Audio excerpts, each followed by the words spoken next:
بدلیں زندگی۔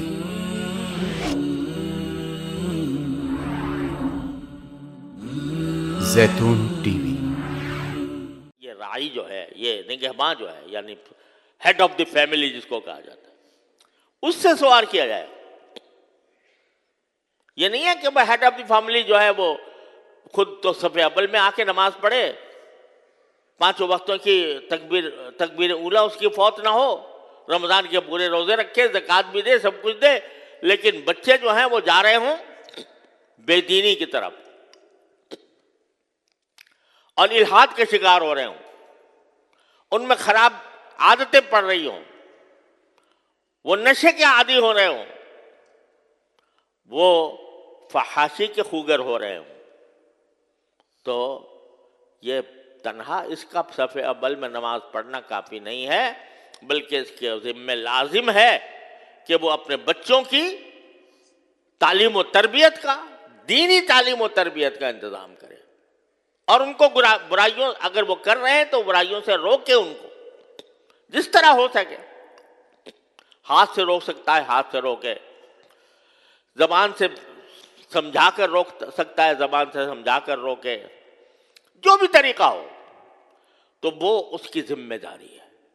اسی لیے قرآن کریم میں فرمایا یا ایھا الذین آمنوا قوا انفسکم واہلیکم نارا، اے ایمان والو اپنے آپ کو بھی جہنم سے بچاؤ اور اپنے گھر والوں کو بھی جہنم سے بچاؤ۔ یعنی تمہاری ذمہ داری صرف اپنے آپ کو جہنم سے بچانے کی نہیں ہے، بلکہ اپنے گھر والوں کو بھی جہنم سے بچانا تمہاری ذمہ داری۔ اپنی پوری کوشش صرف کر دو کہ میرے گھر کے افراد، میری بیوی، میرے بچے، وہ دین کے اوپر کاربند ہو۔ اور یہاں جو اللہ تعالیٰ نے لفظ استعمال کیا وہ یہ ہے کہ اپنے آپ کو بھی بچاؤ، اپنے بچوں کو بھی بچاؤ۔ کاہے سے؟ کاہے سے بچاؤ؟ آگ سے۔ کون سی آگ؟ جہنم کی آگ۔ لیکن یہ لفظ استعمال کر کے اشارہ اس طرف کر دیا کہ بعض اوقات لوگوں کے دل میں خیال ہوتا ہے کہ بھئی ہم نے تو اپنی اولاد کو سمجھایا بہت، لیکن نہیں مانتی،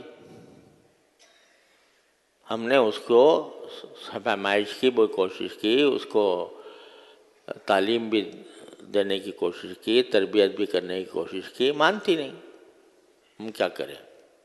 نوح علیہ السلام کا بیٹا بھی تو گمراہ ہو گیا تھا، تو اس واسطے ہم نے تو اپنی طرف سے سمجھانے کی پوری کوشش کر لی۔ قرآن کہتا ہے کہ تم اپنے گھر والوں کو آگ سے بچاؤ۔ کیا معنی؟ کہ فرض کرو ایک جگہ آگ بھڑک رہی ہے اور تمہارا ایک بچہ ہے نادان، وہ اس آگ کی طرف بڑھ رہا ہے،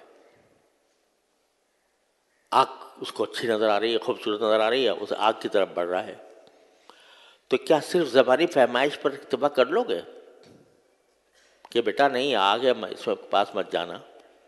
وہ اگر نہ مانے تو آپ چین سے بیٹھے رہو گے کہ ہم نے تو سمجھا دیا بھائی یہ جانے، اس کا کام جانے، اور اس واسطے وہ آگ میں اگر چلا جائے تو آپ یہ کہہ کر بری ہو جائیں کہ میں تو سمجھا دیا تھا اس کو کہ بیٹا یہ آگ ہے، اس میں جل جاؤ گے اندر جانے سے۔ اگر تم صحیح معنی میں باپ ہو تو تمہاری زندگی حرام ہو جائے گی جب تک کہ اس کو گود میں اٹھا کر وہاں سے بچانا لو آگ سے۔ تو محض زبانی فہمائش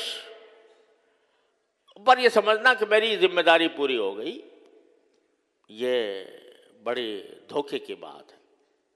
جس طرح اپنے چھوٹے بچے کو تم آگ سے بچاتے ہو کہ اپنی ساری توانائیاں خرچ کر دیتے ہو اور تمہیں چین نہیں آتا جب تک یہ بچہ آگ سے نہ ہٹ جائے، اس طرح تمہیں چاہیے کہ اگر تمہارا بیٹا، تمہاری اولاد وہ غلط راستے پر جا رہی ہے تو اس غلط راستے سے اس کو بچانے کے لیے تمہارے دل میں ایک تڑپ ہونی چاہیے، ایک بے چینی پیدا ہونی چاہیے۔ اس تڑپ اور بے چینی کے ساتھ تب تم اس کو جتنا ہو سکو گے خوشامد سے، درآمد سے، سختی سے، نرمی سے، جتنے طریقے ہو سکتے ہیں اس کو صحیح پر وہ اگر تم اختیار کرو گے تب ذمہ داری تمہاری پوری ہوگی. لیکن محض یہ کہہ دو، اول تو کہتے ہی نہیں، بھائی جا رہا ہے، یہ زمانہ ہی ایسا ہے، کیا کریں بھائی، سارے زمانے کا جو دستور ہے ویسے ہی ہمارا بیٹا بھی کر رہا ہے، ویسے ہی ہمارے بچے بھی کر رہے ہیں، کوئی فکر ہی نہیں ہے. اور اگر بالفرض فکر ہے تو ایک آدھ مرتبہ سمجھا دیا، بس فارغ ہو گئے. یہ کام نہیں ہے. قوا انفسکم واہلیکم نارا، اپنے آپ کو بھی جہنم سے بچاؤ، اپنے اہل و عیال کو بھی جہنم سے بچاؤ.